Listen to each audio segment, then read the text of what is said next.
los profesores y estudiantes a nuestras visitas. Hoy nos reunimos en este ciclo que hemos denominado hace ya tiempo las 60 conversaciones por los 60 años.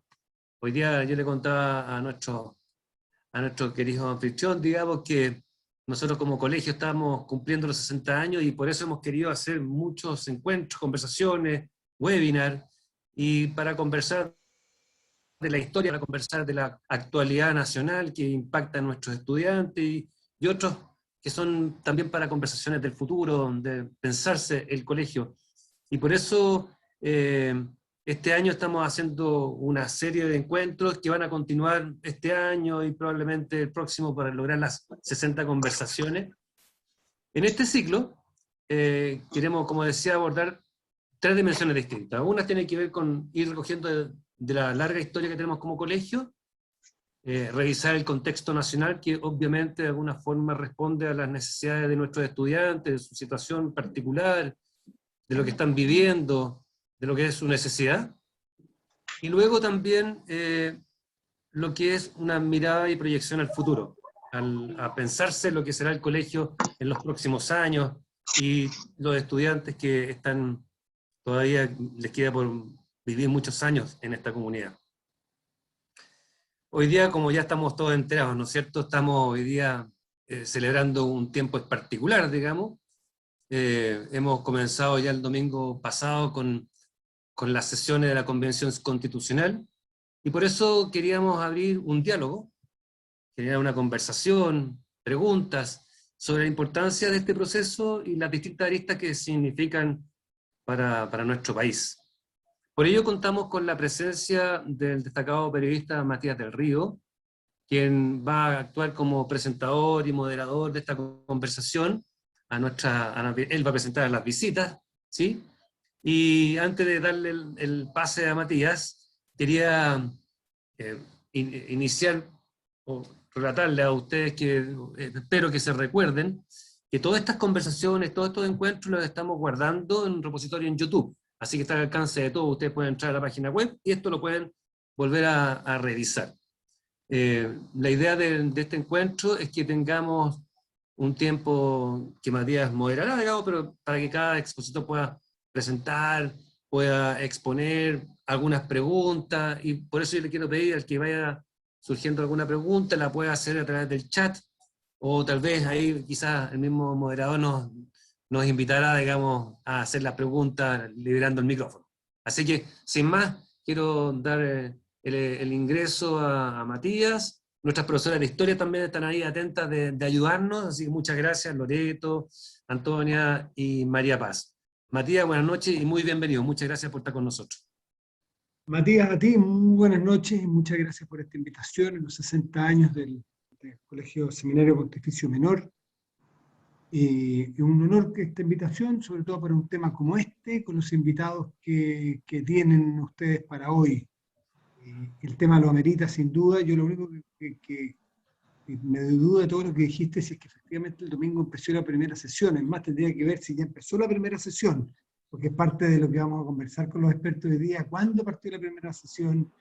Si es que se pudo. Ahora, son minucias que en la historia no sé si van a quedar, pero que son probablemente un símbolo de lo que está sucediendo y quizás es la radiografía del momento y es el diagnóstico que hará un médico de lo que tenemos que resolver, es que no somos capaces ni siquiera de partir el día previsto. Pero bueno, es parte de lo que tenemos que solucionar en un proceso que genera mucha esperanza, creo yo, inquietud, ¿por qué no decirlo? Riesgos, ¿por qué no decirlo? Como cuando uno emprende un viaje, puede pasar cualquier cosa en un viaje, uno tiene previsto volver y poder contar y mostrar fotos buenas del viaje. Es un viaje largo, un viaje interesante y un viaje muy, muy desafiante. Así es que yo creo que, como decías Matías, vamos a tratar de hacer vamos a partir con una suerte de multiconversación con los dos invitados que tú tienes, que son de lujo, la verdad, para ir haciendo una suerte de entrevista con lo que ha pasado estos últimos días, que si bien es chimuchina, yo creo que ellos me interesa también la opinión de estos catedráticos tan importantes sobre la chimuchina, para que no quede siempre a manos de los periodistas la chimuchina, sino que dejemos a los catedráticos que se embarren un poco también.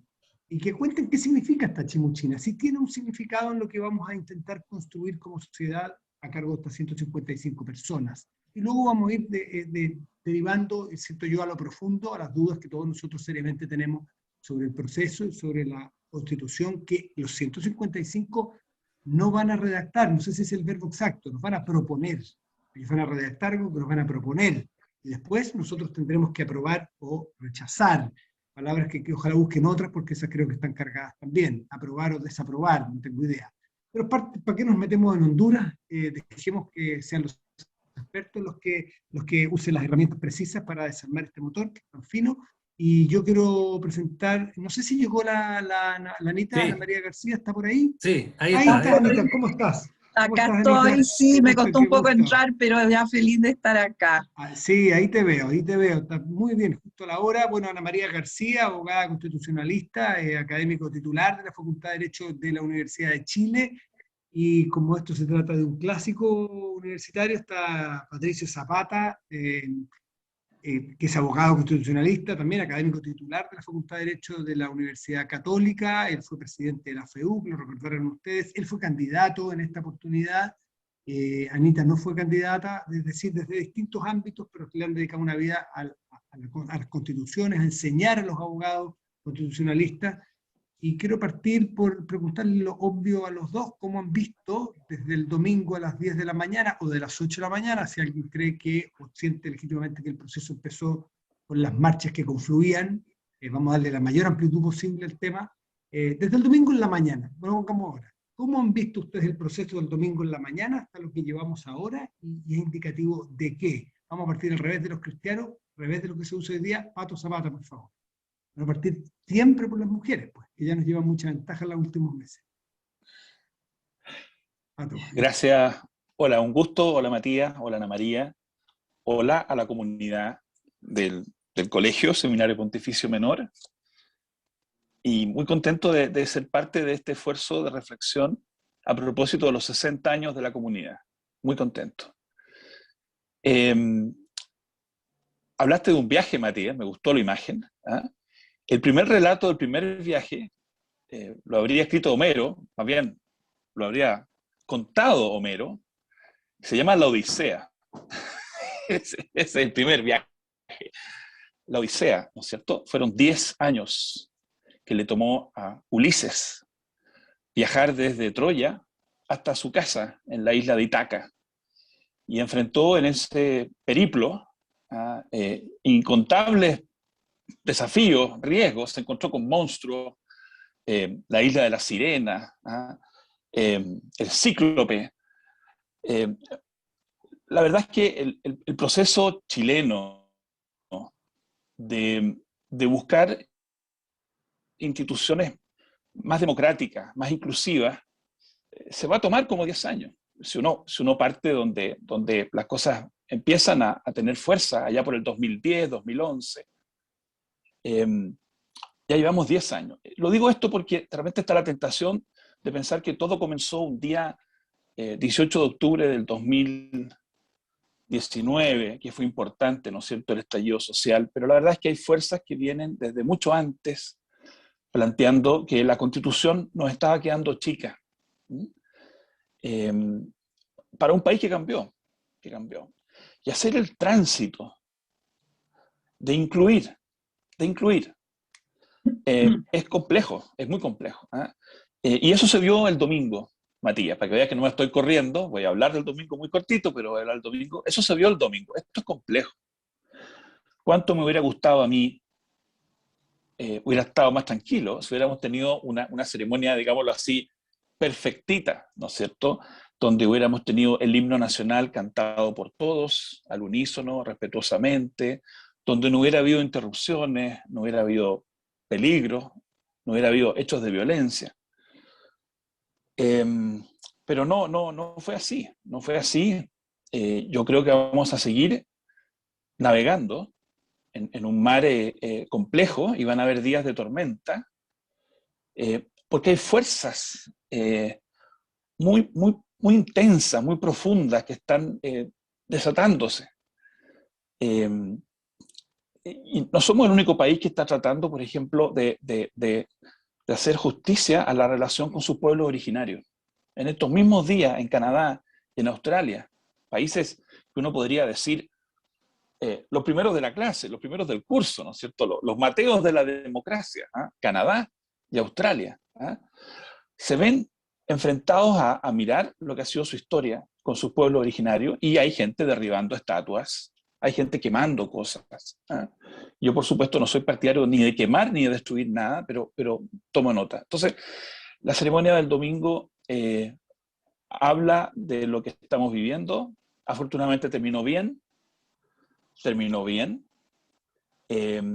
No se nos tiene que olvidar que hubo un momento de incertidumbre, para no ser demasiado ingenuo, y se pueden volver a repetir momentos como ese, entre las 11 de la mañana y las 12 del día, y así como tuvo tino Carmen Gloria Valladares, y fueron sensatos la inmensa mayoría de los 155 ese domingo en la mañana. Yo espero que la próxima vez que haya una crisis, y no va a haber una, van a haber 10 por lo menos, de aquí hasta el próximo año, exista el mismo sentido de responsabilidad, de templanza, de fortaleza que hubo el domingo para superar. ¿Eh? Pero crisis van a haber crisis, Matías, una y otra vez, y yo creo que hay que estar preparado para eso, para no ser ingenuo. Anita, ¿cómo lo viste tú? Y quizá forzando un poco el argumento o la idea, capaz que haya sido hasta mejor, porque nos muestra realmente ante la dificultad que estamos, que no nos olvidemos que, oiga, se instalaron 155 personas y volvamos en un año más a ver qué nos tienen. Es decir, sigamos encima de este proceso la prensa, los votantes, los ciudadanos, auscultando cómo funciona y que sepamos del día uno cómo va a ser esto y las dificultades que tiene. ¿Cómo lo ves tú? Así es, así es. Bueno, los saludo a todos, a ti Matías, a Patricio, que estoy muy contenta de compartir la mesa contigo, y felicito al colegio por sus 60 años. Me siento muy honrada de venir a conversar sobre estas materias que son tan relevantes, que nos interesan a todos, y sobre todo si hay estudiantes, porque creo que no es por decir un cliché, pero es el futuro de Chile, son los hombres de mañana. Es decir, vamos a estar en este proceso un buen rato, y es importante que sepan qué es lo que ocurre, que estén atentos, porque estamos viviendo un momento histórico, estamos viviendo la historia, entonces no tenemos que dejar que pase por el lado los estudiantes. Yo creo que tienen que estar muy conscientes y atentos a todo lo que ocurre. Ahora, lo del domingo realmente, bueno, era la instalación, era el primer momento en que se encontraban los constituyentes. Hubo el asunto que estaba ocurriendo afuera. Entonces, las reacciones de varios de los convencionales fueron fuertes, yo creo que todos nos sentimos muy atemorizados, pero la verdad que hay que entender que este es un proceso que viene de hace tanto tiempo, porque no empezó el 18 de octubre, viene de mucho más atrás, y entonces todo eso que ocurrió, a mi modo de ver, es una manifestación de las desconfianzas que existen. La desconfianza de grupos minoritarios que se han sentido disminuidos por mucho tiempo, y entonces tienen una reacción contra lo establecido, que es desmesurada, que uno cuesta mucho comprenderla, ¿no? Y tampoco se trata de justificarla, pero sí de entender que hay una falta de confianza en la ciudadanía hacia las instituciones, y en este grupo que es heterogéneo. Yo creo que es una pequeña muestra del Chile de hoy. Fíjense ustedes que es paritario. Además, están representados los pueblos originarios, muy importante. Además, hay un grupo muy grande de independientes. Entonces, es un pequeño Chile que está ahí en la convención, y yo creo que eso fue una muestra de las desconfianzas que existen.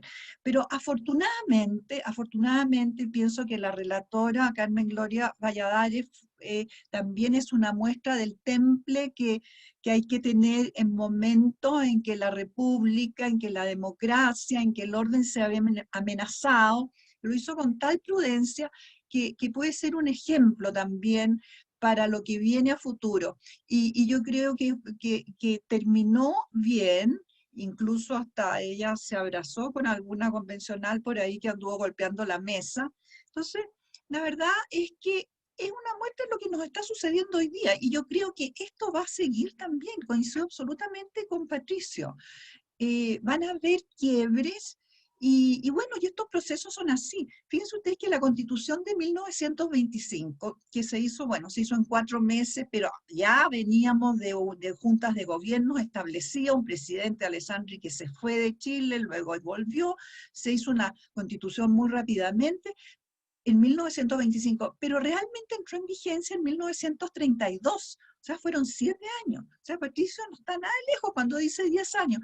Fueron 7 años de inestabilidad, de juntas de gobierno, y hasta que ya se estableció, entró en vigencia la Constitución del 25, bueno, y duró casi por 50 años.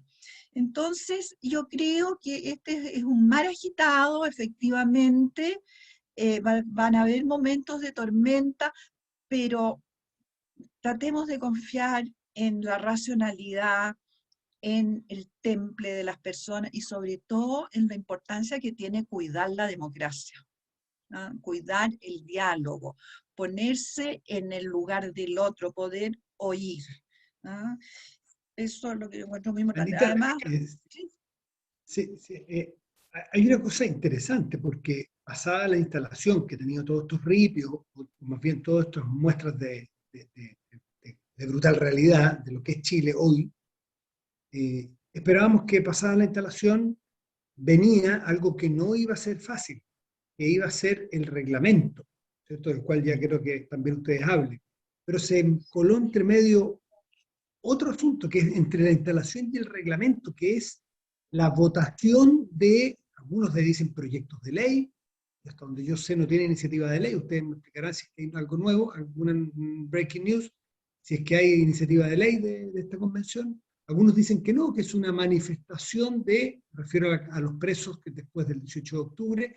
En definitiva, lo que está en duda es si es que algunos de estos constituyentes está en razón, a juicio de ustedes, de cuáles son sus verdaderas atribuciones, facultades o límites, porque ya se va a votar, entiendo que es mañana, que se empieza a votar una petición de la Convención a otros poderes del Estado para que hagan algo, ya sea aceleren o aprueben un determinado proyecto de ley que está en la Cámara hoy día, la Comisión de Constitución y Justicia, o bien que los tribunales de justicia hagan algo con las prisiones preventivas de las personas que están detenidas, de las cuales, me decía Agustín Esquella, que mire que es simbólico, ni siquiera las distintas instituciones del Estado están de acuerdo en el número de las personas que están con prisión preventiva. El Ministerio Público habla de 25, hay otros que hablan hasta de 800, pero las instituciones no tienen un número unificado de los presos después del 18 de octubre. Pero en fin, ¿cómo ven ustedes el respeto y cómo se está abordando esta pulsión o este tironeo de las facultades y de las atribuciones y límites que tienen los convencionales y para qué fueron citados por la ciudadanía con la votación? Patricio. Esta es una de las grandes dificultades. Hay un grupo importante de convencionales que ya durante la campaña manifestaron su distancia con las reglas del proceso. De manera que tampoco uno puede declararse sorprendido, ¿eh? Hay algunos convencionales que lo dijeron, yo me encontraba en los foros. Yo espero que el paso del tiempo vaya mostrando hasta qué punto muchos de esos juicios eran equivocados. Por ejemplo, la gente que dijo, miren, esto es una cocina, esto es más de lo mismo. La gente que el 19 de noviembre, cuando salió el acuerdo, dijo, esto es más de lo mismo. ¿Cómo va a ser más de lo mismo? ¿Cómo hay alguien que pudiera pensar que lo que tenemos hoy día operando es igual que lo que ha venido funcionando en el pasado? Yo tratando de marcar la distancia con la cocina, esto es lo más parecido a una preciosa plaza, o sea, lo más distinto a una cocina. Y está encarnado esto simbólicamente en una mujer vestida, ¿no es cierto?, con la ropa tradicional del pueblo mapuche, encabezando una actividad de la República. No perdamos la capacidad de asombro, no perdamos la capacidad de asombro, no dejemos que se nos adormezcan tanto nuestros sentidos. Es impresionante, es impresionante.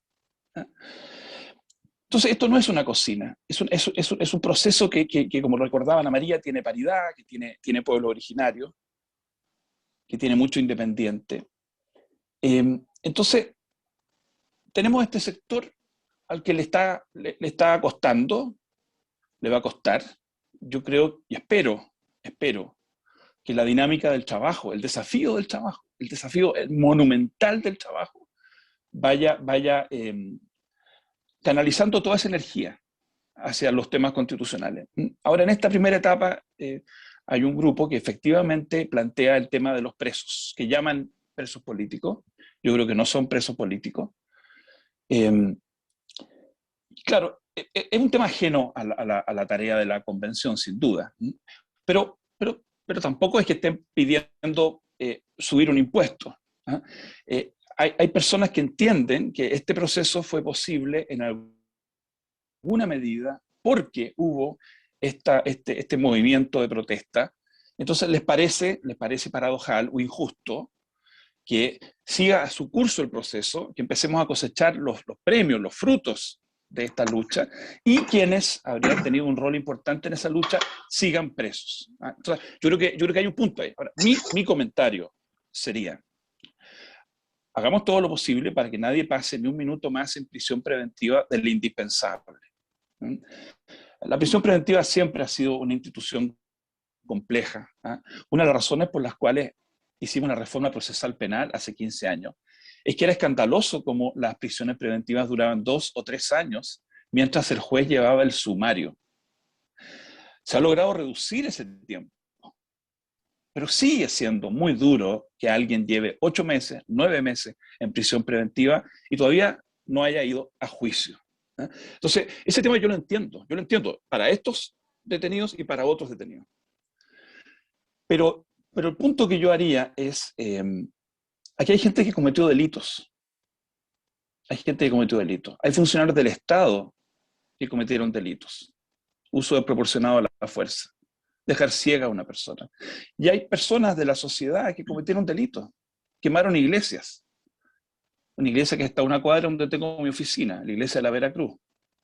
Hoteles, estaciones de metro, museos.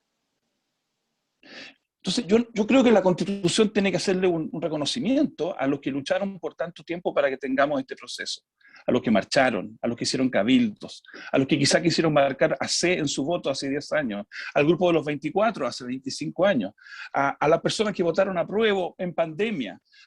Sí, pero yo personalmente no creo que debamos fundar la nueva Constitución en la impunidad de delitos. Para mí es bien distinto que un cabro joven haya sido sorprendido tirando una piedra a que alguien haya usado una molotov, que es un arma, para quemar, poniendo en riesgo la vida de las personas. Entonces, pero esa discusión hay que tenerla, no hay que rehuirla, hay que darla, porque en parte es importante constitucionalmente, porque tiene que ver con la base sobre la cual construimos la nueva Constitución. En mi opinión, no es sobre la violencia, ni sobre la impunidad. Pero la pregunta tenía que ver, y Anita también te la dejo ahí, sobre esta petición que quieren hacer para que se modifiquen las reglas. ¿Pueden los constituyentes, les parece, o en la literatura, o en el constitucionalismo comparado, que los propios constituyentes que son elegidos con determinadas reglas, una vez que son elegidos, pidan que se cambien las reglas? Bueno, ¿para qué decir que fuercen con no seguir trabajando si es que no se cambian las reglas? Pero incluso pueden pedir que se cambien las reglas, o más bien ustedes creen que deben atenerse a lo que hay, sentarse a trabajar y producir una propuesta constitucional con lo que está establecido en la última reforma. Para lo que fueron elegidos, es con un propósito bien específico, para hacer una nueva constitución, para redactar una nueva constitución. La van a tener que redactar, tendrá que haber un texto articulado formulado, y este texto entonces se va a someter a plebiscito de la ciudadanía, para que lo apruebe o lo rechace. Ahora, el poder constituyente tiene límites. En doctrina se entiende que hasta el poder constituyente originario, es decir, aquel que se manifiesta cuando hay una revolución, un golpe de Estado, o incluso como se está manifestando ahora en virtud de una reforma constitucional que habilitó el establecimiento de la Convención Constitucional. Pero el poder constituyente originario en doctrina siempre tiene límites que son los derechos de las personas y los tratados internacionales. Eso se ha reconocido en doctrina por mucho tiempo. Y concretamente, esta convención constitucional tiene un encargo que está establecido en la propia Constitución. No puede realizar otras actividades que las que le han sido encomendadas, y que es redactar una constitución y proponerla a la ciudadanía en el plazo de 9 meses, ampliados por 3 meses más, es decir, 1 año. Eso es lo que tiene que hacer. Ahora, ¿puede pedir? Claro que puede pedir, pues puede pedir que puede pedir muchas cosas, como está pidiendo, ¿no es cierto?, que se liberen los presos políticos, pero no está dentro de sus atribuciones, y mucho menos puede obligar, ni mucho menos podría suspender sus actividades en tanto no se acceda a lo que se pide. ¿Podríamos, Anita, podríamos homologar esta petición que hace estos constituyentes a lo que son, por ejemplo, los proyectos de acuerdo de la Cámara? Son peticiones a otros poderes del Estado para que hagan algo, sin intrometerse en las facultades de otro poder del Estado. Pese a que esto no es un poder del Estado. No, es que esto no es un poder del Estado, este es un órgano constituyente, no está dentro de sus atribuciones hacer peticiones, menos al Poder Judicial, y está el principio de separación de poderes envuelto.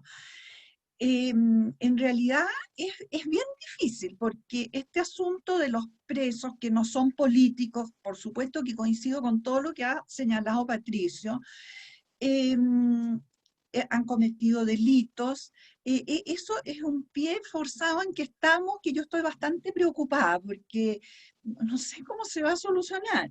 Pero también hay que pensar lo siguiente, si bien es cierto que esto se detonó el 18 de octubre, pero viene de mucho más atrás. El proceso constituyente viene generándose de hace años. Mire, un proceso constituyente se define como un conjunto de actos, de hechos y de instituciones que intervienen y que conducen a la creación de una nueva constitución. Entonces, y acontecimientos que sucedieron antes, por ejemplo, el Consejo Ciudadano de Observadores que presidió Patricio en el año 2007, en que se hicieron encuentros convocados, otros autoconvocados, cabildos, se sacaron un montón de conclusiones. Eso es parte del proceso que estamos viviendo hoy día. El movimiento estudiantil, la Revolución Pingüina del año 2011, más o menos, ¿no es cierto?, también es parte de esto. El movimiento feminista que comenzó en mi Facultad de Derecho de la Universidad de Chile, que se extendió a otras universidades, también es parte de este proceso, a mi modo de ver. Lo que se han movilizado los pueblos indígenas, los trabajadores, los sindicatos, todo forma parte de esto. Entonces, ¿esto qué pasa? Culminó el 18 de octubre con la revuelta, y claro, pero cayó gente de todos lados, y no podemos, en realidad, asentar este proceso en la impunidad, no va a dejar contento a nadie.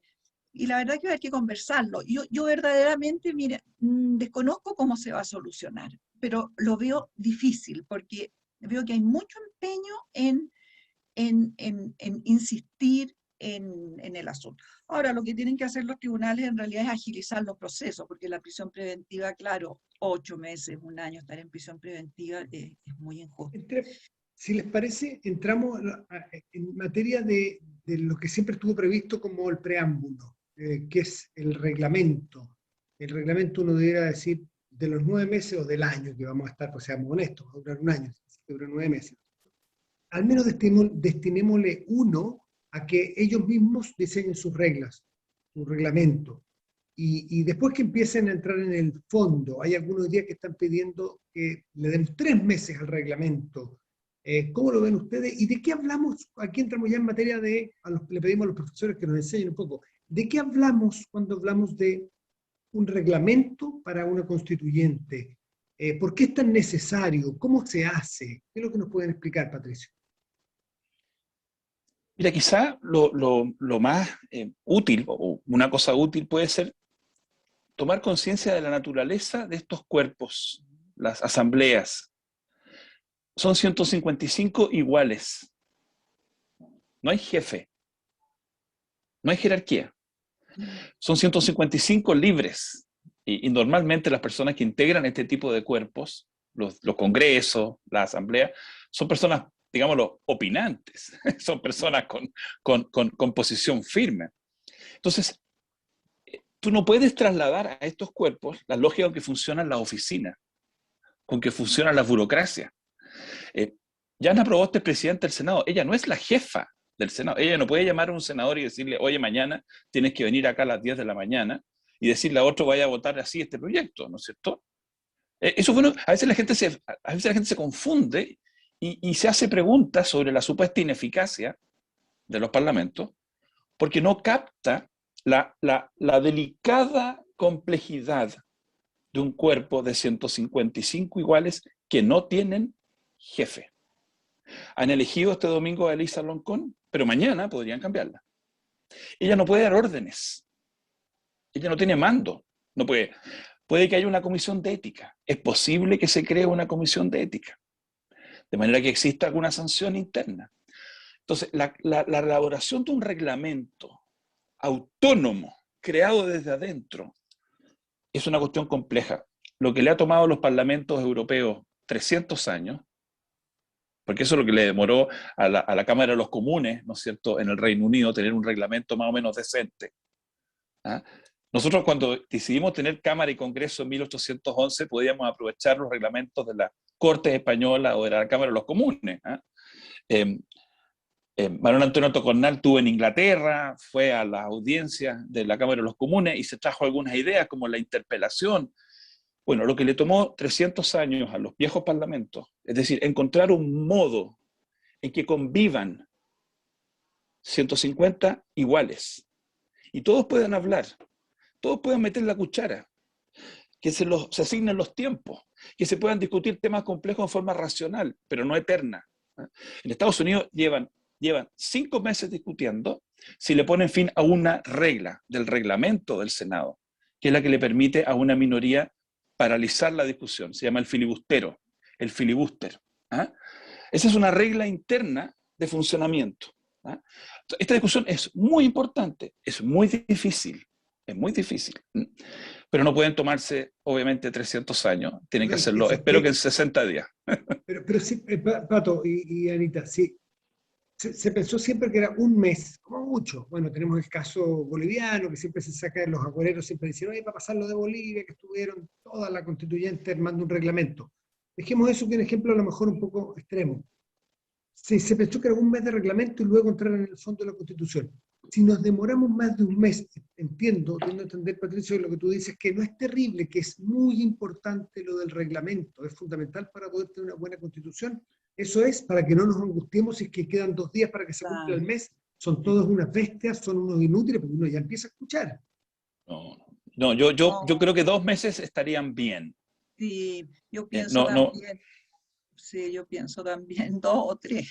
2 o 3. Es que ¿sabes lo que pasa? Que mira, y yo creo que Patricio va a estar de acuerdo conmigo, el reglamento en sí es tan importante como el procedimiento para llegar después a tener un texto constitucional. El reglamento es fundamental porque todo el procedimiento, el cómo van a funcionar, cómo van a ser, por ejemplo, cómo se va a dar la palabra, cómo debe ser el comportamiento dentro de las comisiones o del pleno, cómo se van a adoptar los acuerdos, porque los acuerdos del pleno serán por los 2/3, pero puede ser por mayoría absoluta en las distintas comisiones.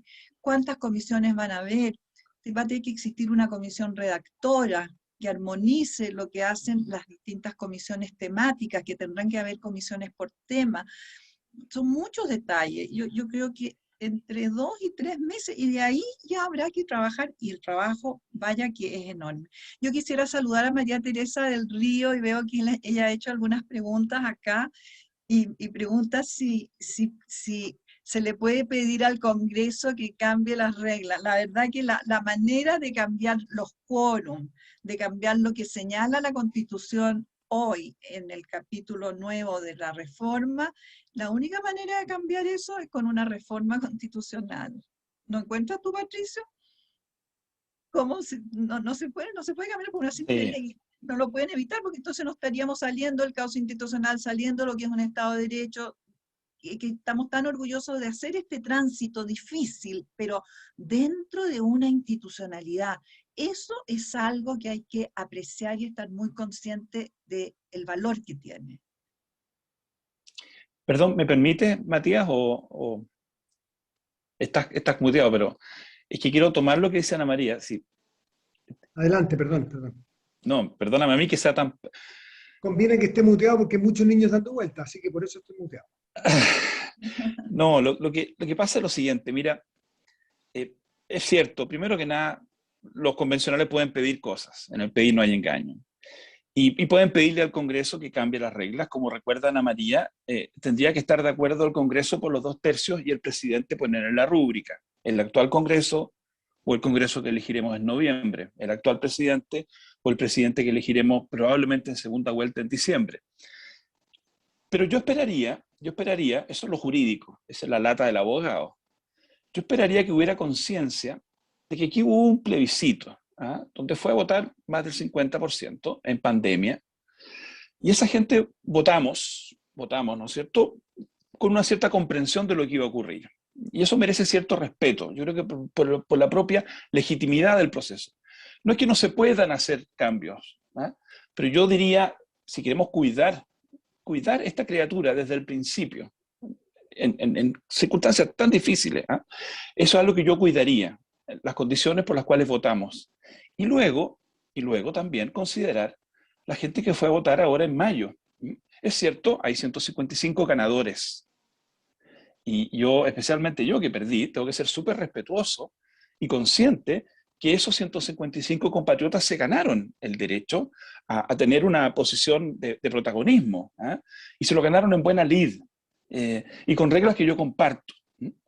Pero no se nos puede olvidar que esos 155 no solo representan a los ciudadanos que votaron por ellos, representan a toda la esperanza del país. En el caso, por ejemplo, del distrito donde yo fui candidato, se eligieron 7 de los 78 candidatos. Si uno suma los votos que sacaron los 71 que no fueron elegidos, son más que los votos que sacaron los 7 elegidos. Significa que esos otros cientos de miles no tienen representación. Entonces, es muy importante que los convencionales, que por supuesto se deben a sus ideas y a las cosas que prometieron, también entiendan que están ahí para todos. Somos todos los que vamos a hacernos cargo de los costos de esta convención. Todos los chilenos con sus impuestos, la dieta, vamos a reembolsar los gastos electorales, todos los chilenos. Y todos los chilenos vamos a ir a votar el próximo año en votación obligatoria para decirle sí o no al trabajo. Entonces, yo esperaría que por mucho que estén entusiasmados hoy, empoderados, genuinamente orgullosos de haber sido elegidos, bien, nunca se olvidan, el único soberano es el pueblo. El pueblo que votó este procedimiento, el pueblo que los eligió, los que votaron por ellos y los que votaron por otros, y el pueblo que le va a decir amén o no a lo que ellos hagan. Cuidado con hablar a nombre del pueblo, así muy, muy ampulosamente. Repito, tienen un mejor derecho, ganaron, y tienen todo el derecho, pero cuidado, el verdadero titular de la soberanía es el pueblo. Bueno, hay que decir que dentro de los constituyentes, algunos que digan nosotros vamos ya no te digo respecto del resto de la población, respecto de los 155, nosotros somos mayoría, así que nosotros vamos a redactar esto. Me imagino que ese es un riesgo y esa es una tentación que ya lo hemos visto aquí, pero que también es natural, es lo que le llamamos vulgarmente pasar la máquina. ¿Cómo se hace? ¿Cuál es la experiencia que conocen ustedes? Porque me imagino que una constitución que es el producto de una máquina es una constitución bastante de cartón, una constitución que no va a llevar a ninguna parte, ¿no? ¿Anita? Exactamente, claro, no pueden atribuirse más facultades que las que les señala la Constitución, porque este proceso está dentro de la institucionalidad. Y evidentemente, ellos han sido elegidos por nosotros, pero luego lo que hagan va a tener que ser aprobado por nosotros. No pueden atribuirse más facultades de las que tienen, y lo dice el texto constitucional reformado explícitamente.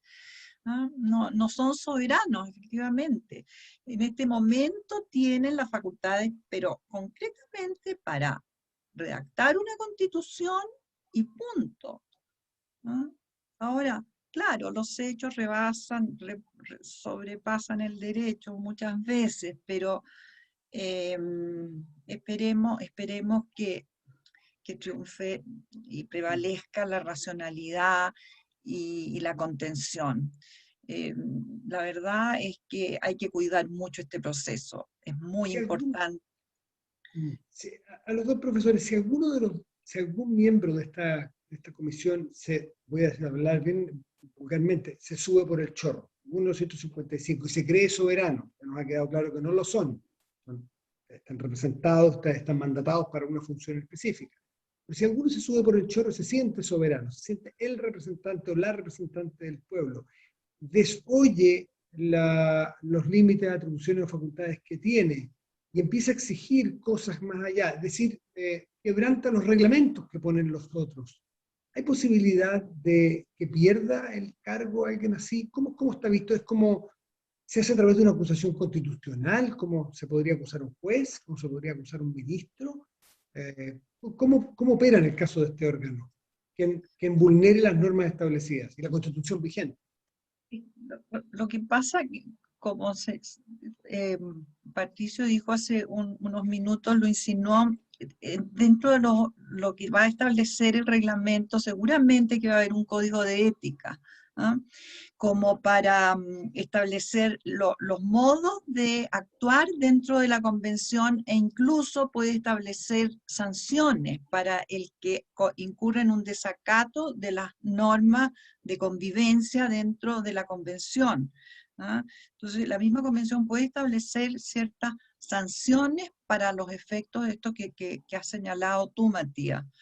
En el derecho comparado se ve mucho que dentro de las comisiones que se establecen hay una comisión de ética o un mini código de ética, y que incluso se establece una comisión para que resuelva, o la manera de resolver esos desacatos o esas salidas de madre, como la señalaste tú, Matías.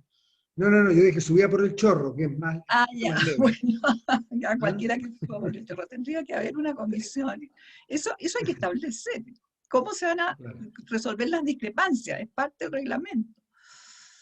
Oye, pero mira, claro, yo te diría lo siguiente. Seguimos viviendo en una situación donde las personas estamos obligadas por la ley. Es decir, puede decir algo bien obvio, pero para que no nos confundamos, digamos.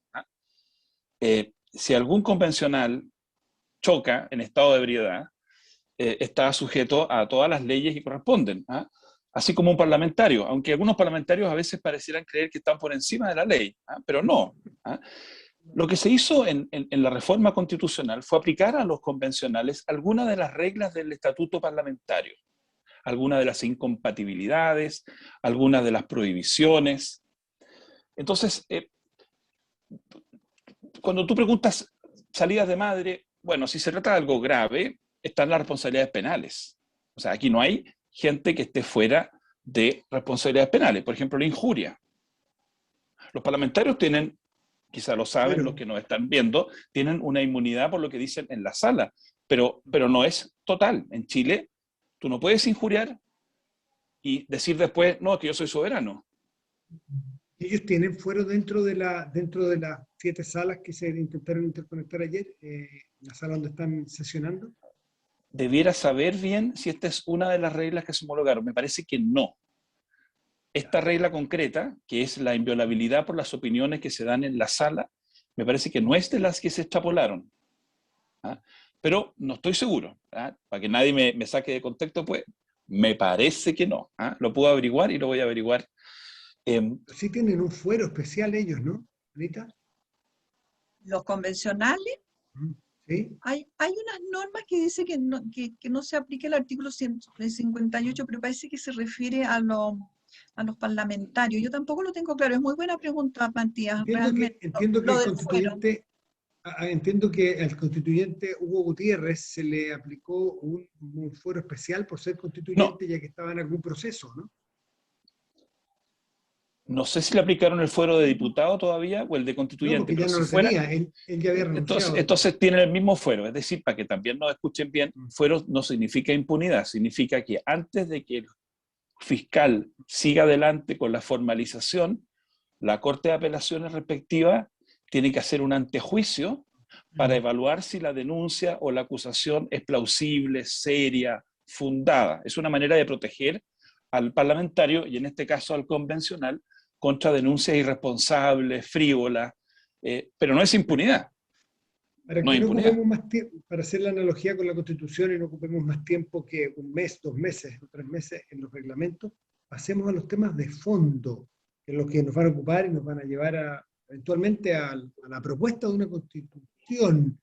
Eh, Perdón, antes una cosa también de forma. ¿Qué pasa si termina el tiempo y no hay un cuerpo que proponerle a la ciudadanía? Se venció el tiempo, bajó el telón. ¿Qué es lo que indica la reforma constitucional que se hizo? Tendrían que modificar y ampliar el plazo a través de una reforma constitucional, Pero con quórums pienso yo. en las cámaras. Con Claro, quórums en las cámaras. claro, porque el plazo está claramente establecido, son 9 meses, prorrogable por 3 más, ahí llegamos al año, y si llegado ese plazo hay que prorrogarlo, habría que hacer una Perfecto. modificación Pero constitucional. claro, pero si eso no ocurre, la convención cesa, digámoslo así, ipso iure, o por el solo imperio de la ley, en el momento en que se cumple el plazo. Si se Lo que ocurre. prolongaran una semana más o 2 semanas más, ya nadie podría, voy a decir las cosas más prácticas, porque en esto vuelvo a insistir, no estamos haciendo esto en octubre del 17 en San Petersburgo, ¿no es cierto?, en que el zar arrancó y cada uno hace lo que quiere. Aquí, si se gasta plata en comprar computadores para los convencionales, la Contraloría va a verificar de qué ítem viene la plata de los computadores. Se le va a pagar la dieta a los convencionales con cargo a un ítem de la ley de presupuesto del año 2021-22. O sea, lo que quiero decir es, aquí hay mucha autonomía para pensar en instituciones novedosas, pero no hay una tierra de nadie, no hay un estado de naturaleza en que cada uno hace lo que quiere, porque están sujetos, como todos nosotros, a infinitas reglas en cuanto al gasto, el desplazamiento, en fin, las asignaciones, y es bueno que se entiendan. Entrando al fondo, ¿cuáles son, a juicio de ustedes, los pilares, si es que está bien definido como pilares en el constitucionalismo, que debiera tener esta nueva Carta Fundamental? Régimen político, derechos, no sé si se llaman de obligaciones, ¿dónde se funda y qué tipo de definiciones del Estado, como por ejemplo Estado plurinacional? ¿Por dónde creen usted que debiera empezar a derivar la conversación de contenido?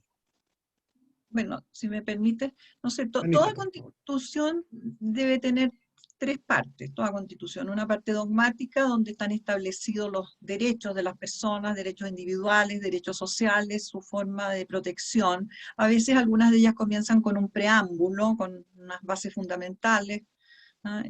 Y luego la parte dogmática. Luego viene la parte que se llama orgánica, donde se establecen los órganos del Estado, órgano ejecutivo, legislativo, el Congreso, ya sea bicameral, unicameral, el Poder Judicial, ¿no es cierto?, la separación de poderes, los 3 poderes, y luego una serie de órganos constitucionales, órganos autónomos, generalmente órganos de control, como la Contraloría General de la República, Tribunal Constitucional, Tribunal Calificador de Elección, la parte orgánica. Y una tercera parte que siempre necesita estar en una constitución es un capítulo referido a la reforma constitucional. ¿Cómo se reforma, evidentemente, porque las constituciones necesitan un procedimiento para que se manifieste lo que se llama el poder constituyente derivado, que revisa la constitución y le introduce ¿Cómo se va cambios. regenerando la propia constitución? Claro, exactamente. Cómo se va adecuando a los nuevos tiempos, se supone que debe existir por un plazo de tiempo extenso, ¿no es cierto? 40 años, 50, entonces tiene que ser susceptible de ser modificada, adecuada a los nuevos tiempos, y por eso no es conveniente que las constituciones sean muy rígidas, que exijan muchas actuaciones o quórum muy elevados para modificar. Así que eso tiene que contener la constitución. Entonces vamos a ver desde luego la forma de gobierno. Bueno, los derechos fundamentales va a ser muy importante, sobre todo la incorporación de los derechos sociales y su forma de protección efectiva, con responsabilidad fiscal obviamente, pero hoy no están expresamente protegidos los derechos sociales. Yo creo que ese es un capítulo importante. La forma de gobierno también yo creo que va a ser bastante revisada. Y el otro tema es el control de constitucionalidad, dónde va a radicar el control de constitucionalidad de las normas, que es fundamental que exista, porque si bien es cierto que la Constitución es la norma suprema, hay que establecer mecanismos para que efectivamente se garantice esa supremacía. Ese tema que de por sí ha sido en los últimos años particularmente polémico, siempre ha sido casi como un arma arrojadiza y de amenaza a ir al Tribunal Constitucional, pese a que todos los gobiernos han ido muchísimas veces, pero igual, así como acusas vas. Ustedes me corrigen, pero entiendo que toda constitución requiere de un control constitucional. Puede ser previo, puede ser posterior, puede ser la Corte Suprema, puede ser un tribunal especial para lo referido. Siempre hay un control constitucional, ¿no? Para hacer cumplir lo que se está escribiendo, ¿no?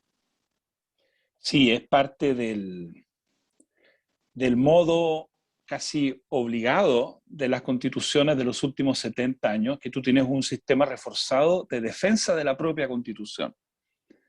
La propia constitución se defiende. Por lo tanto, si viene una ley o un decreto posterior que la transgrede, hay un mecanismo de sanción. Y como dices tú, hay muchas alternativas. En algunos países todos los jueces pueden revisar la constitucionalidad de las leyes, como en Estados Unidos o en Argentina, o en la India. En otros países tú tienes un tribunal especializado, como en Chile, como en Bolivia, como en Alemania, como en España. En algunos países ese tribunal especializado está encima de los demás tribunales, como en España o Alemania. Otras veces está en paralelo, como en Italia. Lo que quiero decir es que hay varias opciones. Hay varias opciones. Yo encontraría muy extraño que después de un largo debate sobre los valores en la nueva Constitución, sobre los principios de la nueva Constitución, la convención dijera, bueno, que haga lo que quiera después el legislador. Y si quiere burlar, ¿no es cierto?, o atropellar lo que acabamos de hacer y lo que la gente va a plebiscitar, que dé lo mismo. Entonces, me parece evidente que va a haber algún mecanismo. Como todos sabemos, la actual composición del tribunal, más que la composición, la forma en que se integra y su abanico de atribuciones ha sido bastante criticada. Entonces es muy probable que o salga un tribunal constitucional muy distinto, o incluso existe la posibilidad que se transfieran algunas de sus facultades de vuelta a la Corte Suprema, que las tuvo durante 80 años. La inaplicabilidad en Chile la tuvo la Corte Suprema durante 80 años.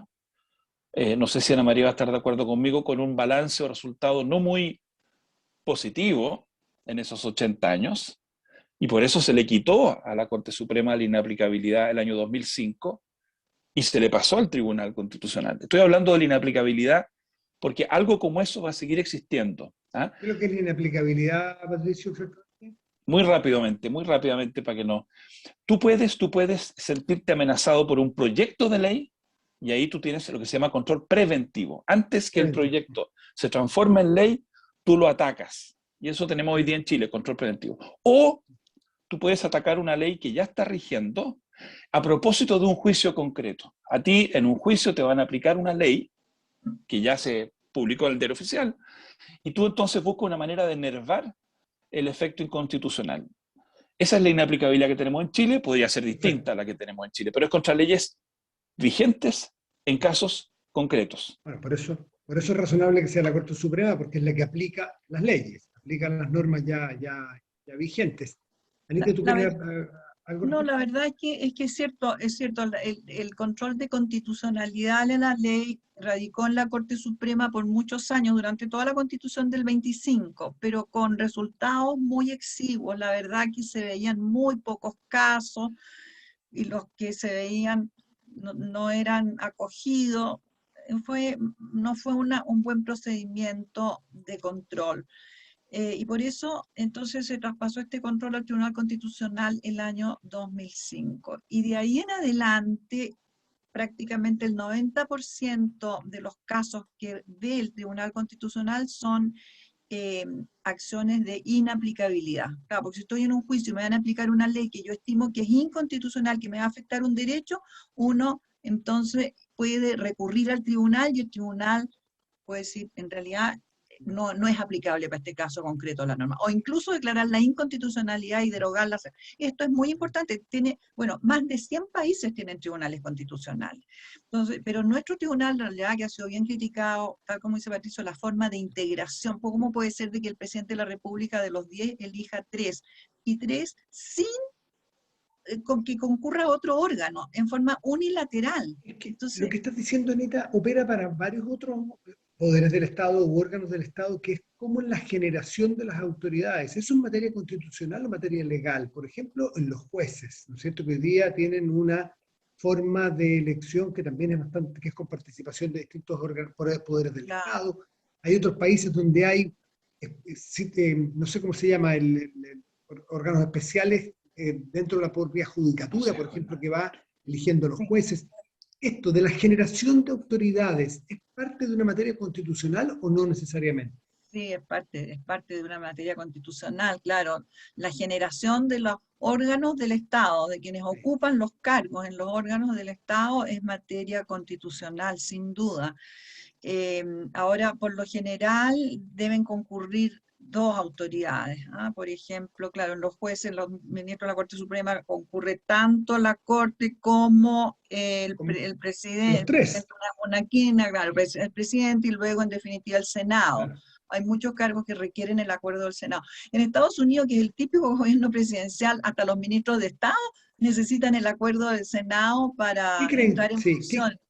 y para los jueces y en general para la autoridad, ¿qué creen ustedes que es lo más apropiado para la cultura chilena y qué creen ustedes, dado lo que está pasando en el día a día, hoy en la actualidad, cómo va a terminar eso? Que es bien relevante, cómo vamos a nombrar a los nuevos jueces, porque es bien ridículo, perdona, es la opinión, pero uno vea que un parlamentario determinado por el diario diga, yo no le doy mi apoyo a este juez, un tipo que ha hecho una carrera a lo mejor brillante, con buenas notas en toda una carrera judicial, un parlamentario determinado no le gusta porque tiene un problema en su distrito y lo veta.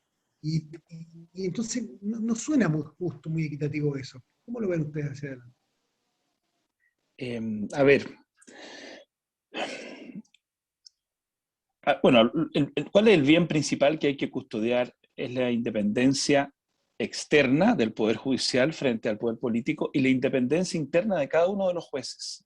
En mi opinión, un buen sistema asegura esas dos independencias. Es decir, que el Poder Judicial no pueda ser avasallado por una mayoría política o por un presidente, y que los jueces, cada uno de los jueces y juezas, pueda sentirse con libertad para fallar sin miedo a tener represalias, incluso de parte de sus superiores en el propio Poder Judicial. A mí, en principio, me gusta un sistema donde para llegar a la Corte Suprema tú involucras al Senado. No me gusta que sea por 2/3. Se buscó que fuera por 2/3 para asegurar un gran consenso, pero eso ha terminado siendo una fuente de vetos contra La fábrica de magistrados. vetos, claro. Sí, contra magistrados que en realidad, más que demostrar que son muy buenos, generan anticuerpos. Y Patricio, yo, perdón, la sí, mirada desde afuera. Hemos visto mil veces que le dicen, por ese fallo de 1992, no voy a votar a favor suyo. Entonces, ¿hasta qué punto no inhibimos a los jueces a tener libertad para fallar, para que en 10, 15 años más no le pase la cuenta en un nombramiento o en un ascenso? es que ahí está el equilibrio, Matías. esta es la parte menos sexy del derecho constitucional, porque si habláramos de derecho a la vivienda estaríamos todos con los ojos abiertos, y derecho a la educación estaríamos emocionados, llorando, con justo motivo. Pero lo que Roberto Gargarella llama la sala de máquinas, los fierros, los engranajes, los tubos, ¿ah? El combustible, cómo pasa por los distintos circuitos, ¿ah? Yo no entiendo nada de máquinas, se nota de mi explicación que no sé nada, ¿ah? Pero esto es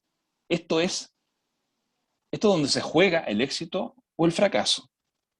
Y en esto no te puedes equivocar. Entonces yo, por ejemplo, creo que es bueno que para la Corte Suprema se contemple un espacio de deliberación y de transparencia en que los ciudadanos puedan ver a quién se está proponiendo a un órgano tan importante. Me gusta eso. Los 2/3 han terminado siendo una fuente de vetos. Me parece que basta con la mayoría simple. Me gustaría que hubiera un Consejo Nacional de la Magistratura a cargo de la calificación de la carrera de los jueces, de cómo van ascendiendo en su carrera, más que sea la propia Corte Suprema. Me gusta un Consejo Nacional de la Magistratura, hay que hacerlo bien para que no ocurra que sea capturado por el poder político. Claro, todas estas cosas son de relojería, ¿ah? De relojería, porque si tú te equivocas con un Consejo Nacional de la Magistratura fácilmente cooptable, se acabó la independencia del Poder Judicial. Anita, ¿cómo lo ves tú? También lo veo, es un punto bien neurálgico, ¿no? Porque hay que asegurar la independencia de los jueces, hay que asegurar la independencia del Poder Judicial mismo y la independencia y autonomía de los jueces para poder resolver. Entonces, si los pudiera calificar un órgano ajeno a la Corte Suprema misma, puede ser conveniente, ¿ah? Pero no asegura nada, ¿ah? Pero puede ser más conveniente. Para no estar pendiente del superior jerárquico al momento de fallar, ¿ah? Pero yo creo que la manera de elección de los jueces, la mejor es cuando confluyen los 3 órganos del Estado, el mismo Poder Judicial, o sea, la Corte Suprema, el Ejecutivo, el Presidente de la República y el Senado. A mí me parece que esa es una fórmula muy adecuada y que puede dar mejores resultados que otras fórmulas, que concurran los 3 poderes del Estado. Déjenme, en términos televisivos, hacer un zoom back y volver un poquito más a lo general, y que yo debo reconocer que en lo personal me cuesta mucho entender cuando ustedes, los constitucionalistas, hablan de esto es materia legal, esto no es materia constitucional. Entonces, ¿dónde está por así decirlo, la regla donde yo pueda medir, o el termómetro donde yo pueda establecer qué materias van a entrar y son adecuadas que entren en discusiones constitucionales y cuáles deben tener rango legal, sencillamente? ¿Y qué riesgo hay que en las discusiones donde no hay solo expertos, que es lo que pasa aquí, que en buena hora quizás, no se empiecen a meter cosas que no son adecuadas, no dan el ancho para estar en las constituciones, sino más bien en cuerpos legales simples? Es lo fundamental, eso es lo que hay que distinguir, ¿qué es lo fundamental? ¿Y quién decide eso, pues? Claro, es lo fundamental, porque fíjate que los derechos son fundamentales, los derechos, pero a ver, nosotros no tenemos el derecho a la vivienda, por ejemplo, no está regulado legalmente, no lo tenemos consagrado en la Constitución, se dice que uno de los anhelos es que esté el derecho a la vivienda. Por ejemplo, tenemos al Ministerio Público como órgano en la Constitución, pero no tenemos a la Defensoría. Entonces, ¿y no es fundamental la Defensoría? ¿O es tan fundamental el Ministerio Público como para no podría estar regulado por la ley? Es muy difícil encontrar el punto, ¿ah? Pero todo lo fundamental, o sea, todo lo que regula los órganos del Estado, debe que estar en la Constitución. Los derechos fundamentales también, la forma como se protegen los derechos también. ¿Ah? Los 3 poderes del Estado, obviamente que también. Y otros órganos de Estado, pero hay ciertos órganos que no necesitarían, por ejemplo, los tribunales electorales regionales. Pero hay subjetividad en la materia, ¿no? ¿Eso es consenso? Hay ciertas. Es que sí, o sea, mira, sumándome a lo que dice Ana María, no hay un manual, hay constituciones de 600 artículos y hay constituciones de 7 artículos. Cada comunidad tiene que decidir, mirando la historia, mirando la coyuntura, ojalá mirando más la historia y menos la coyuntura, tiene que decidir a qué quiere darle más protección, qué es lo que quiere blindar más. ¿Ah? Entonces, la decisión de poner algo en la Constitución responde a la idea de blindar algo, hacer más difícil que se cambie, hacer más difícil que se modifique. ¿Qué cosas son tan importantes que nos vamos a tomar la libertad como presente para hacerle más difícil al futuro cambiarlo? Si uno es demócrata, no debiera poner demasiadas cosas en ese limbo, por respeto a mis hijos, a mis nietos. ¿Ah?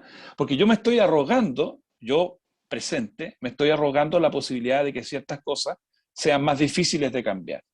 Porque las encuentro súper importantes. La libertad de expresión, la independencia de los tribunales, el carácter plurinacional, que veo que alguien quiere que lo toquemos. Sí, el punto es, tenemos que saber que en el momento en que tomamos esa decisión, lo que hemos hecho es que le hemos hecho la vida más difícil a nuestros hijos y a nuestros nietos si el día de mañana quieren cambiar. Entonces, creo que eso aconseja, en mi opinión, una cierta cautela o prudencia de no constitucionalizarlo todo, sino que ir a lo que decía Ana María, lo que realmente estimemos fundamental con mirada de largo plazo, no de coyuntura.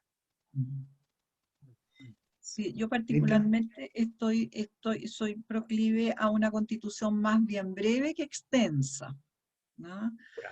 Bien breve que extensa, no consagrar una infinidad de derechos y materias que en definitiva no tienen mucho sentido y no se respetan, quedan como una hoja de papel en el fondo. Entiendo que, por ejemplo, en Brasil, en algún momento, ustedes me corrigen, cosas que uno lee, incluso hasta los límites de las tasas de interés, tan de moda en los debates, están reguladas en algunas constituciones. Eso parece absurdo, ¿no? Pero de repente hay derechos sociales donde también, otra vez, ¿dónde está el límite? ¿Qué debe estar o no? Porque hay ciertos derechos fundamentales sociales que deben estar. Pero ¿quién pone el límite de lo fundamental? Para los derechos sociales. Luego vamos a hablar de lo plurinacional porque lo pide el público, Pato. Oye, pero no va a defender la Constitución de Brasil, ¿eh? Pero una de las cuestiones que ha sido más centrales en la discusión política y constitucional desde Atenas antigua es la relación entre acreedores y deudores. Y las constituciones a veces protegen a los acreedores, como la Constitución norteamericana de 1787, y prohíben en el fondo perdonazos legislativos, y a veces protegen a los deudores. Entonces, ese ejemplo, yo creo que si uno lo mira con más lupa, toca un punto que es políticamente muy sensible. Aristóteles, hace 2500 años, tenía claro que la división principal en la sociedad es entre acreedores y deudores. y con eso tiene que trabajar la democracia. Además, Aristóteles era partidario de la clase media, numerosa, sí. Era partidario, se llamaba el filósofo de la medianía, ¿te fijas? La forma de gobierno tenía que tener un poco de oligarquía, un poco de democracia, en fin. Entonces, por eso que es un clásico, hasta el día de hoy estamos discutiendo las mismas cosas. Ya, pero lo de los derechos sociales en una constitución, ¿cómo se limita a que sean efectivamente los fundamentales y que no se caiga una suerte de populismo constitucional? Bueno, a ver, yo creo que depende de cada país, sin duda, pero por ejemplo, entre nosotros no hay duda que el derecho a la seguridad social, el derecho a la educación, el derecho al trabajo, que hoy día es la libertad del trabajo, se declara la libertad de trabajo y su protección, no el derecho al trabajo. Después, el derecho a la vivienda no está, hay un gran anhelo de que esté en la Constitución. Y el derecho a la educación lo nombré, ¿no es cierto? Pero me falta uno que es importante. Seguridad social. Sí, no, si lo nombró. Sí, seguridad Ah. social, educación, salud, Salud. muy importante. Yo creo que a lo menos los que existen hoy día, que habría que reformularlo, darles una debida protección, y si hubiera que agregar, que puede ser el derecho a la salud como derecho social, pero tiene que haber una reformulación de los que tenemos hoy día y sobre todo darles la adecuada protección, porque el Poder Judicial ha tenido que hacer una especie de recorrido largo para llegar a acoger recursos de protección en materia de educación y en materia de salud. Entonces A los, hay que ponerle mano muy firme.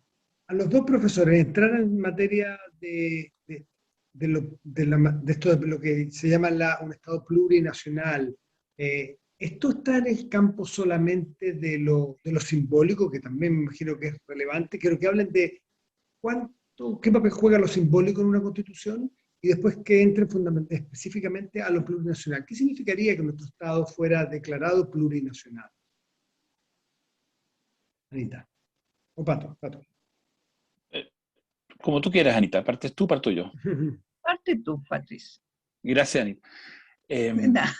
Es la verdadera Mira, doña Florín de Don Ramón, todas digan que no. tenemos yo por lo menos, yo espero que sea, yo le tengo un cariño y afecto y admiración a Ana María. Ella me ha apoyado en varios esfuerzos editoriales míos, pese a que estamos en distintas facultades. Ella fue muy importante para que yo publicara mi primer libro de Derecho en serio. ¿Ah? Así que yo estoy eternamente agradecido. Los anteriores no hay que contabilizarlos entonces. Eran esfuerzos más.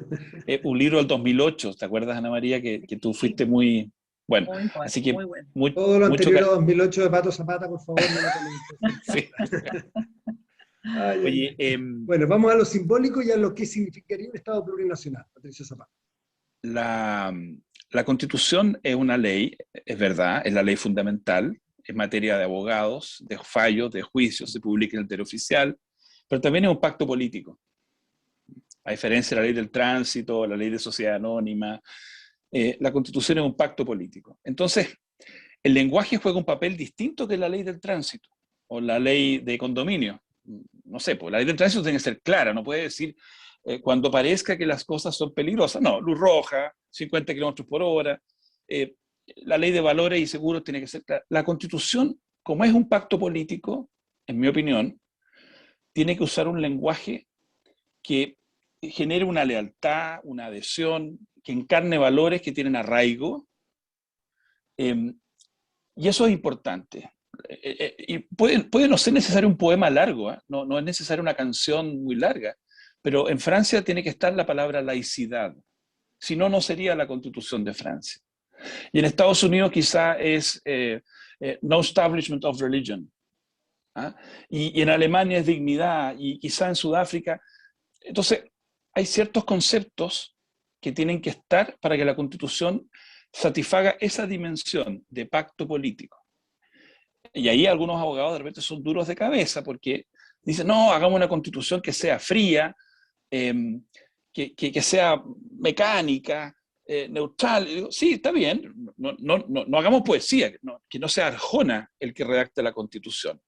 Pero tienen que haber ciertos conceptos. Ahora, lo de plurinacionalidad no es poesía, es una definición política importante.